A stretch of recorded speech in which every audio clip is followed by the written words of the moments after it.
সবারই তো শুধু জীবনে ঘুরতেই মন চায়, ঘুরতেই মন চায়। আমাদেরও শুধু মন চায় ঘুরতে।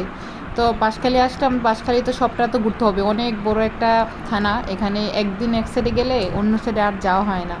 তো আজকেও আমরা চলে যেতেছি বাঁশখালী সমুদ্র সৈকত সোনুয়া যেটা সেখানে আর কি। এই যে এখানে ওরা ফুটবল খেলতেছে। আর আমরা এখানে লবণ চাষ করে, ওদের এলাকায় এখন তো লবণ চাষ করে না, তো আমরা এখন চলে আসছি আপনার এই যে সমুদ্র সৈকত। এটা হলো আপনার বাঁশখালী সোনুয়া। এটা পড়ছে বাঁশখালীর মধ্যে। আর ওই যে পানির যে ওই পাশটা দেখতেছেন, ওইটা একটা দ্বীপ, কুতুবদিয়া দ্বীপ। এই যে এদিক দিয়ে ঘাট দিয়ে ট্রলার দিয়ে কুতুবদিয়া দ্বীপে যাওয়া যায়। এখানে আপনার লোকালরা চলাচল করে, অন্যরা যায় না। আর এই যে দেখছেন কত জেলেদের ট্রলার নৌকা, এখানে অনেক মাছ ধরে, অনেক জেলেরাও থাকে এদিকে। এখানে লোকালরা নিজেরাই সব চিনা যাওয়া, ওরাই আসা যাওয়া করে। বাহিরের মানুষ কিন্তু এইসব জায়গা চিনে না, বাইরে থেকে কেউ এখানে যায়ও না ঘুরতে। তো আমরা এখানে ওর আব্বুর চাকরির ছিল, তো ঘুরতে আসলাম, মানে এখানে আসছিল ডিউটি করতে। তো ওর আব্বু ডিউটি করে চিনে, আর আমরাও মাঝে মাঝে ঘুরতে যাই। তো দেখেন কত সুন্দর ঢেউ, কত ঢেউ, যার জন্য পাথর দিয়ে রেখেছে। মানে ঢেউ পাথরগুলো যদি না থাকতো তাহলে তো পানি বাদ দিছে, না হলে তো পানি ওদের এলাকার ভিতরে চলে যায়। তো এই যে দেখেন সবাই কত সুন্দরভাবে ছবি তুলতেছে।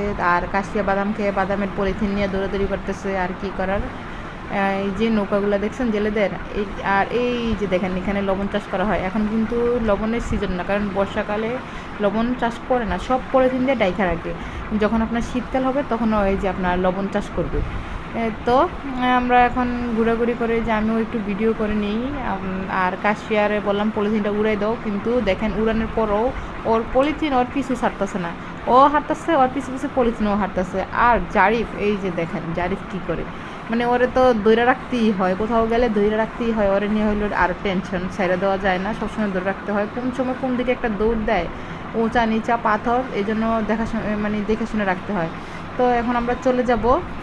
এই যে যাওয়ার আগে আমিও আর একটু ভিডিও করে নিই, কারণ আর কি আসবো এখানে। রাস্তা যে বাজে একটা রাস্তা, আর জীবনও আসবো না। তো আল্লাহ হাফেজ, বাই বাই, সবাই ভালো থাকবেন।